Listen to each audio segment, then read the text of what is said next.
పరం శాంతి. మీకు తెలుసా, ఇప్పటికీ మానవత్వం టైప్ 0 సివిలైజేషన్లోనే ఉంది. ఈ రోజున మనిషి తన గ్రహమైన భూమి యొక్క మొత్తం శక్తిని సద్వినియోగం చేసుకోలేకపోతున్నాడు. ఒకవేళ భూమి యొక్క శక్తిని పూర్తిగా వినియోగించగలిగితే అది టైప్ 1 సివిలైజేషన్ అవుతుంది అని బాపూజీ అంటున్నారు.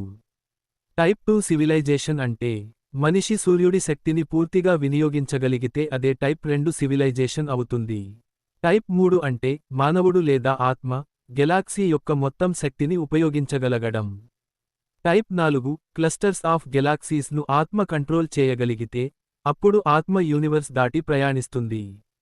టైప్ 5 ఆత్మ, గ్రేట్ యూనివర్స్ క్రాస్ చేయగలిగితే అది టైప్ 5 అవుతుంది. అప్పుడు ఆత్మ పరం ఆత్మ అవుతుంది. మన శాస్త్రాల్లో అనంత కోటి బ్రహ్మాండాల ప్రస్తావన ఉంది. ఒక్కో బ్రహ్మాండంలో ఒక్కో విధమైన కళ కలిగిన ఆత్మలు ఉంటారు. 1 నుండి 4 కళల ఆత్మలు ఒకే బ్రహ్మాండంలో ప్రయాణించగలవు, ఇది టైప్ 1. 10 కళల వరకు ఉన్న ఆత్మలు వేరొక బ్రహ్మాండానికి వెళ్ళగలవు, ఇది టైప్ 2. 12 కళల పైబడి ఉన్న ఆత్మలు గెలాక్సీ క్లస్టర్లను దాటి ప్రయాణించగలవు, ఇది టైప్ 3, 4. 16 కళలు, 20 కళలు, 30 కళలు, 40 కళలు, 100 కళల వరకు ఉన్న ఆత్మలు మల్టీవర్స్ దాటి ప్రయాణించగలిగితే, అటువంటి ఆత్మే పరంధామ ఆత్మ అవుతుంది. బాపూజీ హెచ్చరిస్తున్నారు, ఒకవేళ ఆత్మ సమయానికి జాగృతం కాకపోతే, కాలాగ్నిలో ఈ సృష్టి అంతా వినాశనం అయిపోతుంది. 9 లక్షల అత్యంత విశిష్టమైన ఆత్మలు జాగృతం అయితే, 33 కోట్ల దేవతలు మేల్కొంటే, ఈ మృత్యులోకం కూడా పరంధామం అవుతుంది. ఇది కేవలం టెక్నాలజీ విషయానికి మాత్రమే కాదు. ఇది ఆత్మశక్తి, ఆత్మ యొక్క ప్రయాణానికి సంబంధించిన విషయానికి. ఇప్పుడు మీరు ఆలోచించండి, మీరు ఏ సివిలైజేషన్లో ఉన్నారు?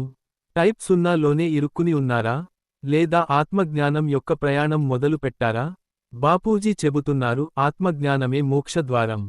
ఈ జ్ఞానంతో మీలో కొద్దిగా అయినా జాగృతి వచ్చి ఉంటే, దయచేసి దీనిని మరొకరికి షేర్ చేయండి. లైక్ చేయండి, కామెంట్ చేయండి.